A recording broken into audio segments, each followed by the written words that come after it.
Guys আগে এই কুল গাছটা দেখো, যে কুলে পুরো ভরে আছে এইটুকু একটা গাছ। আর এর কাহিনী আমি পরে বলছি, কারণ আমরা গেছিলাম হচ্ছে রাজস্থানে ঘুরতে।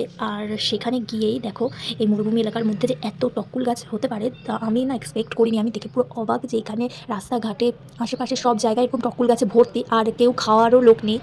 আর কেউ এখানে গাছের থেকে তোমরা যেমন খুশি তেমন পেরে খেতে পারো, কেউ বলারও নেই।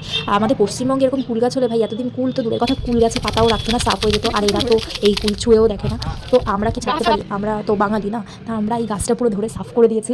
আর আরও প্রচুর গাছ আছে, এবার সব গাছের তো আর আনা যায় না, অত তো হাঁপাতে না। যাই হোক, আগে একটা গাছ সাফ করে নিই, তারপর আস্তে আস্তে আরও কদিন আছে আরও গাছ সাফ করব। তো দেখো এই গাছের প্রায় সমস্ত কুলই আমরা পেরে নিয়েছি। আর আমাদের না পুরো হাফ ব্যাগ হয়ে গেছিলো।